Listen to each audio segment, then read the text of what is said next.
Hello everyone, good morning. आज हम बताएंगे आपको डायरेक्ट एंड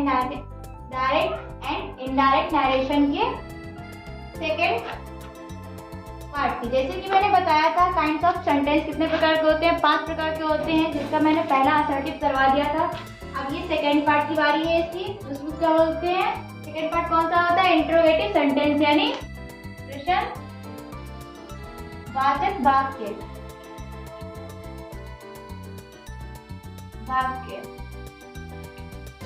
इसकी पहचान क्या होती है, यह वाक्य सेंटेंस निम्नलिखित शब्दों से आरंभ होते हैं। कौन से निम्नलिखित शब्दों से आरंभ होते हैं। इसकी हेल्पिंग, जैसे हेल्पिंग वर्ब होती है हमारी, कौन कौन सी होती है, is, am, are, have, was, were, will, shall, do, does and did, should and will, must, etc। यानी इनसे जब शुरू होता है हमारा वाक्य, वो हमारा वाक्य क्या कहलाता है, इंट्रोगेटिव सेंटेंस। जब इनसे स्टार्टिंग होती है तो हमारा वो इंट्रोगेटिव सेंटेंस कहलाते हैं। इंट्रोगेटिव प्रोनाउन कौन कौन से होते हैं, देखिए यहाँ पर कौन कौन से होते हैं, how, whom, whose, whom, which, what, etc। कौन कौन से होते हैं, कितने होते हैं, 1 2 3 4 5 एंड etc। कितने होते हैं, इसके अधिक भी होंगे यानी इससे भी ज्यादा होंगे, तो उसके लिए हम क्या लगावे, किसके कर देते हैं, आदि शब्द के लिए हम etc का प्रयोग करते हैं। तो फिर अगला बताएंगे थर्ड वाला यानी सी, इंट्रोगेटिव एडवर्ब्स। तो वो एडवर्ब्स हमारी कौन कौन सी होती हैं, when, where, why, to, etc। अगला क्या बताते हैं, अब एडवर्ब्स की बात करते हैं। इंट्रोगेटिव सेंटेंस में रिपोर्टिंग वर्ब यानी आरबी सेट टू से स्टार्ट होती है, तो उसकी जगह पे हम आस्क कर देते हैं यानी आस्क में बदल देते हैं। फिर और आगे जब हम उसको कन्वर्ट कर देते हैं तो उसके बाद टू को हटा देते हैं, तो हमारा क्या हो जाता है, जैसे यहाँ पर हम बताते हैं आपको शॉर्ट में, अगर यहाँ पे सेट टू लिखा हुआ है तो क्या हो जाएगा, आस्क, तो टू को हम हटा देते हैं, टू नहीं लिखा जाता है। अगर बाई चांस कहीं पर सेट लिखा हुआ है तो वहाँ पे क्या हो जाएगा, डायरेक्ट सेट ही आ जाएगा, नॉट आस्क। क्या बताते हैं, जो मेन नोट पॉइंट होता है उसके बारे में। प्रश्नवाचक चिन्ह, जो हमारा प्रश्नवाचक चिन्ह होता है उसको जब सेंटेंस बन जाता है हमारा इनडायरेक्ट में, तो क्या हो जाता है, उसको हम हटा देते हैं, उसको दोबारा नहीं। अगला क्या है, इंट्रोगेटिव सेंटेंस को साधारण सेंटेंस बनाते समय या बनाते हैं, अर्थात सब्जेक्ट को पहले रखते हैं। जैसे ये हमारी हेल्पिंग वर्ब हो गई है, यहाँ पर ये किससे पहले आई, कॉमा इन्वर्टेड कॉमा से पहले आती है, तो इसको पहले लिख देते हैं। जो हमारा सब्जेक्ट होता है आर एस का जो सब्जेक्ट हमारा होता है उसको हम पहले रखते हैं, फिर बाद में हमारी हेल्पिंग वर्ब आती है, पहले रखते हैं, और वर्ब को बाद में, यानी जो वर्ब हमारी हेल्पिंग वर्ब होती है उसको हम बाद में रखते हैं। ऐसी अवस्था में जो हेल्पिंग वर्ब लिखी होती है उसको चेंज कर देते हैं। जैसे यहाँ पर किसमें है, ये तो हो गई प्रेजेंट की, ये प्रेजेंट की हो गई है, तो इसको किसमें कर देंगे, पास्ट में कर देंगे। जैसे ये हमारी किसमें हो गई होगी, ये हमारी किसमें, देखिए इसमें हमारी इज, एम, आर भी आ रहा है और क्या आ रहा है, साथ में आईएनजी आ रही है, आर भी आ रहा है और आईएनजी भी आ रही है, तो इसके अकॉर्डिंग किसमें हो गया, ये प्रेजेंट कॉन्टिन्यूअस का टेंस हो गया, तो इसको हम किसमें कर देंगे, पास्ट कॉन्टिन्यूअस में कर देंगे, चेंज कर देते हैं। अगला पॉइंट क्या है, टेंस तथा पर्सन के सब परिवर्तन साधारण सेंटेंस के जैसे ही होते हैं। अगला क्या है, जब डायरेक्ट स्पीच किसी वर्ब से आरंभ हो तो प्रश्न का उत्तर यस या नो में आता है तो उसे इफ से बनाते हैं। जैसे यहाँ पर देखिए ये किससे आता है, क्वेश्चन मार्क लगा हुआ है पीछे, तो ये किसका बन गया, इंट्रोगेटिव का बन गया। तो इसमें हम किसका करेंगे, कॉमा इन्वर्टेड कॉमा से पहले क्या लगाएंगे, कॉमा इन्वर्टेड कॉमा की जगह पे इफ का प्रयोग करेंगे। किसका करेंगे, इफ का प्रयोग। तो हम पहला एग्जांपल लेते हैं, he said to me are you going home. तो देखिए ये पहला क्या हो गया हमारा, आर बी, ये R S, R B and R S. अब जो हमारा सब्जेक्ट होता है आर बी का, उसको हम चेंज नहीं करते हैं, तो उसको हम सेम उतार लेंगे। अब यहाँ पे क्या है, सेट टू की जगह पे मैंने आपको बताया था क्या लिखते हैं, आस्क। अगर वहीं पर खाली सेड होता तो क्या रहता, सेड। तो यहाँ पर हम क्या कर देंगे, सेड को देंगे ऑब्जेक्ट नो चेंज। अब कॉमा इनवर्ट कॉमा की जगह पे क्या आ जाएगा, कॉमा इनवर्ट कॉमा की जगह क्या है, पहले क्या लिखते थे कॉमा इनवर्ट कॉमा की जगह पे दैट लिखते थे, क्या लिखते थे दैट। अब इसकी जगह पे क्या हो जाएगा, इफ। इसका प्रयोग करेंगे इफ। मगर जब इफ तभी लिखेंगे जब हमारा सेंटेंस यानी आरएस इन वर्डों से स्टार्ट हो। अगर इन शब्दों से स्टार्ट होता है तभी हम अपने सेंटेंस में जो कॉमा इनवर्ट कॉमा होता है उसकी जगह पे इफ रख सकते हैं। क्या हो, अगर इनमें से कोई से, जैसे इज हो गया, एम हो गया, are, was, were, has, have, had, do, does, many, will, shall, yes, should, would और मस्ट एंड डिड, अगर इनसे शुरुआत होती है हमारे आरएस की तभी हम इसका प्रयोग कर सकते हैं, उससे पहले नहीं, उससे पहले नहीं। अगर ये दिया हो, चलिए इसका भी हम बाद में बताएंगे, पहले इसको हम पूरा कंफर्म कर लेते हैं इसका सेंटेंस कैसे बनेगा। तो यहाँ पर क्या हो जाएगा, अब इफ हो जाएगा। अब यहाँ पे देखिए क्या है, आर, इन वर्डों से स्टार्ट हुआ है तो यहाँ पर क्या हो जाएगा, आर है, फिर क्या है इसमें आईएनजी है, फिर सब्जेक्ट है हमारा, फिर हमारी वर्ब है, फिर ऑब्जेक्ट है। तो यहाँ पर देखिए हमने आपको बताया था, क्या बताया था, यहाँ पर ये वाला नोट पॉइंट आएगा। देखिए यहाँ पर अगर इंट्रोगेटिव सेंटेंस को साधारण सेंटेंस बनाते समय अर्थात सब्जेक्ट को पहले रखते हैं। अगर हमारी जो हेल्पिंग वर्ब होती है वो पहले लिखी होती है, जो पहले लिखी होती है तो उसको हम बाद में लिखते हैं, और जो हमारा सब्जेक्ट होता है आरएस का उसको हम पहले लिखते हैं। तो यहाँ पर क्या हो जाएगा, जब अब ये देखिए यहाँ पर यू होता है हमारा, किस में आता है, सेकेंड पर्सन में। ये तो पहले में क्या आ जाता है आई, सेकेंड में क्या आ जाता है यू, क्या आ जाता है यू। अब यू को हम किससे चेंज करेंगे, यानी हमारा जो आरएस का है उसको किससे करेंगे, आरबी के सब्जेक्ट के अनुसार। तो यहाँ पर मी है, इसको यू को मी से चेंज करेंगे तो यहाँ पर क्या हो जाएगा आई। अब यहाँ पे देखिए क्या है, इच एम किसमें आता है, इज एम आर किसमें आता है, इसमें आता है प्रेजेंट कॉन्टिन्यूअस में आता है ना, उसमें किसमें आता है, उसमें क्या आता है, is am are plus ING लगी होती है। तो इसको हम किस कर देंगे, पास्ट को, प्रेजेंट को पास्ट में कर देंगे। तो पास्ट में कर देंगे पास्ट कॉन्टिन्यूअस में, तो क्या हो जाएगा यहाँ पर वाज, फिर यहाँ पे क्या हो जाएगा गोइंग होम। अब बात करेंगे क्वेश्चन वर्ड की। क्वेश्चन वर्ड की जब हमारा पूरा जब इनडायरेक्ट में बन जाता है, जब लास्ट की बात आती है कॉमा उसकी क्वेश्चन मार्क की, तो उसको देखिए यहाँ पे पढ़ते हैं क्या होंगे, ये वाला सेकेंड वाला रूल, प्रश्नवाचक चिन्ह दूर कर देते हैं या हटा देते हैं, तो इसको दोबारा नहीं लिखा जाता है। अगला हम बताते हैं आपको एग्जाम्पल, आपको अच्छे से समझ में आ जाए, जिससे क्या लिखा है, Rama said to me, comma inverted comma, are you coming here. तो यहाँ पर सब्जेक्ट हमारा जो आरती है उसको चेंज हम नहीं करते हैं, आरबी के सब्जेक्ट को चेंज नहीं करते हैं, और ऑब्जेक्ट को भी चेंज नहीं करते हैं, ओनली सेड टू या सेड को चेंज किया जाता है। तो यहाँ पर comma inverted comma, are you coming here, ये हो गई हमारी आर एस, क्या हो गई आर एस। तो सब्जेक्ट हमारी जो आरबी का सब्जेक्ट है वो चेंज नहीं होगा, क्या हो जाएगा रामा। अब यहाँ पे क्या है आस्क सेड टू, तो यहाँ पे क्या आ जाएगा आस्क आस्क्ड। अब हमारा आरबी का ऑब्जेक्ट चेंज नहीं होगा, कॉमा इनवर्ट कॉमा की जगह पे क्या आ जाएगा, क्योंकि यहाँ पर हमारा क्वेश्चन वर्ड किससे स्टार्ट है, हेल्पिंग वर्ब हमारे किससे स्टार्ट है, क्वेश्चन वर्ड से। इससे आ जाती है is am are was were. तो देखिए यहाँ पे क्या आ रहा है, आर आ रहा है, तो आर आ रहा है तो इसके यहाँ पहले क्या जाएगा यहाँ पर इफ।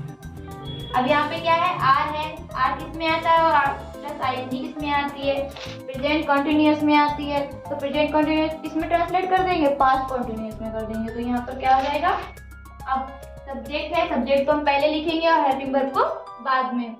तो इसको किससे चेंज कर देंगे, आरबी के ऑब्जेक्ट के अनुसार। तो यहाँ पर क्या आ जाएगा आई, फिर यहाँ पे क्या आ जाएगा वाज, फिर कमिंग अब देखिए यहाँ पर जो हमारा ऑब्जेक्ट है क्या है, हर।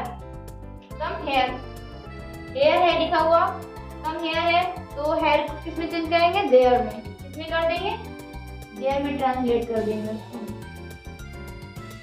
ऐसे ही हमारे सारे सेंटेंस यानी रूल्स बनते हैं। अब हम आपको बताएंगे नेक्स्ट रूल। कौन सा रूल, नेक्स्ट रूल, ये वाला क्या है, इंट्रोगेटिव प्रोनाउंस। अब इसके बारे में हम आपको बताएंगे, इसको कैसे बनाते हैं, उसको कहाँ पे और कब कैसे प्रयोग किया जाएगा, तो इस तरीके से सेटिस्फाई करते हैं। अब हम बताएंगे आपको, जैसे मैंने आपको बता दिया है कि हेल्पिंग वर्ब से स्टार्ट होता है तो किसका प्रयोग करते हैं, इफ का करते हैं। अब हम बात करेंगे सेकेंड वाले का। सेकेंड वाला जो है हमारा है इंट्रोगेटिव प्रोनाउंस। इसका क्या होता है, जब हमारी जो आरएस है वो किससे स्टार्ट हो, हु, हुज, हुम, व्हिच, व्हाट, ईटीसी, इससे स्टार्ट होती है तो हमारा क्या है, प्रश्नसूचक शब्द कहलाते हैं। तो आइए जानते हैं इसका नियम क्या होता है, यानी रूल क्या होता है, कि पहचान क्या होती है। जब डायरेक्ट स्पीच, हमारी डायरेक्ट स्पीच क्या होती है, डायरेक्ट स्पीच हमारी ये हो गई, ये क्या हो गया, आर एस हमारा जो आर एस जो हमारा है वो इतना सा टेंस है, जो हमारे आरबी से बाद में स्टार्ट होता है वो हमारा आर एस कहलाता है, यानी उसको क्या कहते हैं, डायरेक्ट स्पीच भी कहते हैं। अगर उससे स्टार्ट हो तो प्रश्नसूचक जैसे who, which, what, when, where, why, who, how, इट से शुरू हो तो जो हमारा कंजक्शन नहीं लगाया, जो हमारा कंजक्शन है वो नहीं लगाया जाता है, बल्कि वाक्य को उसी प्रश्नसूचक शब्द से आरंभ या शुरू करके पहले सेंटेंस, यानी जो पहले सेंटेंस का सब्जेक्ट होता है उसको बाद में, और जो हमारी वर्ब लिखी होती है हमारी हेल्पिंग वर्ब, उसको बाद में लिखते हैं। पहले सब्जेक्ट लिख लेंगे, उसके बाद में हमारी वर्ब आएगी। जैसे कि यहाँ पर देखिए लिखा हुआ है, क्या लिखा है, हमारा हो गया प्रश्नसूचक वाक्य, फिर हमारी हेल्पिंग वर्ब हो गई, फिर सब्जेक्ट हो गया। तो इसका क्या करते हैं, जब ये होता है क्या है, कंजक्शन नहीं लगाया जाता, बल्कि वाक्य को उसी प्रश्नसूचक शब्द से आरंभ कर देते हैं, उसी से स्टार्ट कर देते हैं, यानी शुरू कर देते हैं। जो हमारे यहाँ पे वेयर लिखा है इसी से हम इसको स्टार्ट कर देंगे।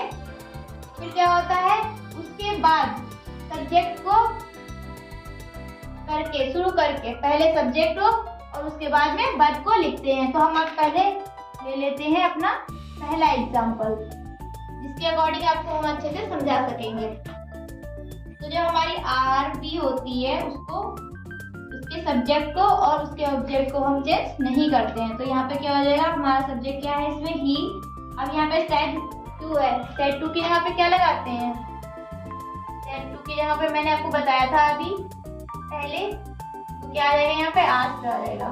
अगर यहीं पे खाली सेड होता तो क्या हो जाता, ओनली सेड ही रहता।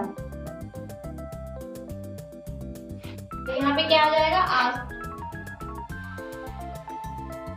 फिर हमारा ऑब्जेक्ट चेंज नहीं होगा। अब देखिए यहाँ पे क्या है, वेयर। तो देखिए किससे, अगर इन क्वेश्चन वर्ड से स्टार्ट होता है, शुरू हो तो कंजक्शन नहीं लगाया जाता, कंजक्शन नहीं लगाया जाता, बल्कि वाक्य को उसी प्रश्न से शुरू कर देते हैं, किससे कर देते हैं, उसी से आरंभ कर देते हैं। कॉमा इनवर्टेड कॉमा की जगह पर इसको फिर से हम रख देंगे, तो क्या हो जाएगा यहाँ पर, कॉमा इनवर्टेड कॉमा की जगह पे ना अब इसका इफ का प्रयोग होगा, ना ही दैट का प्रयोग होगा। जो हमारा क्वेश्चन वर्ड होता है उसी को हम रख देते हैं। फिर उसके बाद क्या आ जाएगा, सब्जेक्ट। सब्जेक्ट हमारा क्या है, यू। यू हमारा सेकंड पर्सन है, तो सेकंड पर्सन को फर्स्ट पर्सन के ऑब्जेक्ट से चेंज करते हैं, तो क्या हो जाएगा यहाँ पर, आई। अब यहाँ पे देखिए क्या है, हमारी जो हेल्पिंग वर्ब है वो क्या है, आर। इसमें देखिए आर भी, तो मैंने आपको बताते हैं क्या होता है यहाँ पर, रूल होता है इज एम या इज एम आर या इज आर एम, कुछ भी कह लीजिए, इसके साथ क्या लग जाती है, फोर्थ फॉर्म लग जाती है वर्ब की, या आईएनजी फॉर्म भी बोलते हैं इसको, आईएनजी फॉर्म भी बोलते हैं। ये रूल किसमें ट्रांसफर होता है, किसमें होता है, ये होता है प्रेजेंट का, प्रेजेंट कॉन्टिन्यूअस का, इसका होता है प्रेजेंट कॉन्टिन्यूअस का होता है। तो अब हम इसको चेंज किसमें करेंगे, इसको किससे चेंज कर देंगे, पार्ट से कर देंगे। पास्ट कॉन्टिन्यूअस से, इसे कर देंगे पास्ट के कॉन्टिन्यूअस टेंस से कर देंगे। तो इसका रूल क्या हो जाता है? इसका रूल होता है वाज वर्ब की फोर्थ फॉर्म यानी आईएनजी फॉर्म। तो यहाँ पर क्या हो जाएगा? आई के साथ क्या आ जाएगा? वाज, फिर हमारी वर्ब क्या है? जाना। जाने की क्या होती है? गो, यानी सेम, इसको उतार देंगे और क्वेश्चन वर्ड को यानी जो क्वेश्चन मार्क होता है उसको हटा दिया जाता है, तो इसको यहाँ पे नहीं लिखा जाता। ये हमारा सेंटेंस कंप्लीट हुआ। अगला क्या है? Rama said to him, Rama said to him, comma and comma, why did you stop here, why did you stop here. तो हमारा जो आरबी का सब्जेक्ट और जो ऑब्जेक्ट होता है उसको चेंज हम नहीं करते हैं, तो उसको सेम कर लेंगे। रामा, अब सेड टू जी क्या आ जाएगा? आस्क्ड आ जाएगा। क्या आ जाएगा? आस्क्ड। फिर ऑब्जेक्ट हमारा नो चेंज। अब देखिए यहाँ पर क्या है? वाई आ रहा है, जैसे कि इसमें लिखा हुआ है। देखिए क्या है? जैसे किसी प्रश्न सूचक शब्द जैसे इन शब्दों से स्टार्ट होते हैं तो शुरू हो तो कंजक्शन नहीं लगाते, यानी दैट या इफ का प्रयोग हम नहीं करते हैं, बल्कि उस वाक्य को उसी प्रश्न सूचक से आरंभ कर देते हैं। तो यहाँ पर क्या हो जाएगा? वाई, फिर सब्जेक्ट, बाद में हेल्पिंग वर्ब। तो यहाँ पे क्या है हमारा सब्जेक्ट? यू। यू को किससे चेंज करेंगे? आरबी के ऑब्जेक्ट के अनुसार। तो यहाँ पर क्या हो जाएगा? यहाँ पे देखिए हिम है, तो यहाँ पे क्या हो जाएगा? ही। अब यहाँ पे डिड है, डिड किस में आता है? पास्ट इंडेफिनिट में आता है। किसमें आता है? इंडेफिनिट में आता है। तो इसको किस में कन्वर्ट कर देंगे? पास्ट परफेक्ट में। इसमें कर देंगे पास्ट परफेक्ट में, इसमें कर देंगे पास्ट परफेक्ट में। तो क्या हो जाएगा? अब ये आता किसमें है? इसमें आता है पास्ट इंडेफिनिट के रूल में आता है। इसमें आता है निगेटिव सेंटेंस में, इसमें आता है निगेटिव में, उसी में डिड का प्रयोग करते हैं। अब इसका क्या रूल होता है? इसका हो जाता है हेड। क्या हो जाता है? हेड, वर्ब की हेड फॉर्म। तो यहाँ पर क्या हो जाएगा हमारा? Head, head. अब यहाँ पे देखिए किसकी फर्स्ट फॉर्म लगी हुई है? स्टॉप की। इसकी यहाँ पे क्या हो जाएगा? कि थर्ड फॉर्म लगाएंगे, तो क्या है? Stop to. अब यहाँ पे क्या है? हेयर। अब हेयर को किसके अकॉर्डिंग चेंज करेंगे? देयर के। अगर हेयर है यहाँ पर तो क्या हो जाएगा? यहाँ पर देयर हो जाएगा। क्या हो जाएगा? देयर। अगला क्या है? He said to his sister, comma, why do you not work? Why do you not work? तो यहाँ पर क्या हो जाएगा? आरबी का subject and object no change. तो यहाँ पे क्या हो जाएगा? he said to की यहाँ पे क्या हो जाएगा? ask, फिर ऑब्जेक्ट नो चेंज, सिस्टर यानी his sister। अब देखिए यहाँ पर फिर वाई आ रहा है, यानी जो हमारा प्रश्न सूचक शब्द है किससे स्टार्ट हो रहा है? वाई से। तो इसको हम लिख लेंगे, इसी से स्टार्ट कर देंगे। फिर क्या आ जाएगा? हमारी जो हमारी हेल्पिंग वर्ब है वो बाद में आएगी और सब्जेक्ट पहले। तो यू को किससे जोड़ेंगे? से इस सिस्टर से। तो यहाँ पे क्या हो जाएगा? His sister. अब यहाँ पे क्या है? डू। क्या है यहाँ पर? डू। तो यहाँ पे क्या हो जाएगा?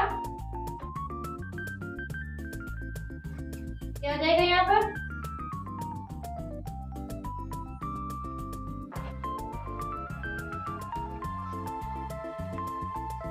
क्या हो जाएगा? डू है तो यहाँ पे क्या हो जाएगा? डिड। अब हम आपको बताते हैं डिड कैसे हुआ, यहाँ पर क्यों आया है। तो देखिए यहाँ पर डू किस में आता है? प्रेजेंट इंडेफिनिट के निगेटिव में आता है, और डिड किस में आता है? पास्ट इंडेफिनिट के निगेटिव में आता है। तो इसको जो इंडेफिनिट में आता है, इंडेफिनिट का यानी प्रेजेंट का, निगेटिव का होता है तो उसमें क्या आता है? डू एंड, निगेटिव में क्या आता है? Do and does. ऐसे ही पास्ट के केस में आता है तो इसमें भी निगेटिव में आता है, क्या आता है? डिड। क्या आता है? डिड। तो इसके यहाँ पर डिड आ जाएगा, फिर नॉट, फिर वर्ब। अगला क्या है? Rama said to her, Rama said to her, which is your book, which is your book. तो हमारा आरबी का subject no change, that to की जगह पे ask, object no change, comma inverted comma की जगह पे कंजक्शन नहीं लगाते हैं। तो क्या हो जाएगा, यहाँ पर जो हमारा क्वेश्चन वर्ड होता है उसको सेम लिख लेंगे। यहाँ पे क्या हो जाएगा, विच। फिर हमारा सब्जेक्ट क्या है, सब्जेक्ट है योर बुक। तो योर बुक हमारा जो सेकेंड पर्सन है उसको किससे करेंगे, थर्ड पर्सन के ऑब्जेक्ट से। तो यहाँ पे क्या हो जाएगा, हर बुक, हर बुक। अब यहाँ पे देखिए क्या है, ये किसमें है, इजेमआर। इजेमआर किसमें आता है, इजेमआर किसमें आता है, प्रेजेंट, किसमें आता है, प्रेजेंट में। तो प्रेजेंट का ये हो गया, ये प्रेजेंट का रूल हो गया, और ये पास्ट, उसका हो गया पास्ट का। तो प्रेजेंट में है, यहाँ पे ई जा रहा है, तो किसमें ट्रांसलेट हो जाएगा वो, पास्ट के, पास्ट पंच में। तो पास्ट में हो जाएगा, तो यहाँ पे क्या हो जाएगा, पास्ट का रूल क्या होता है, वाज एंड वर। तो यहाँ पे क्या हो जाएगा, वाज। ऐसे ही हमारे सेंटेंस कंप्लीट होते हैं। हम आपको अगला रूल बताएंगे अपनी नेक्स्ट वीडियो में।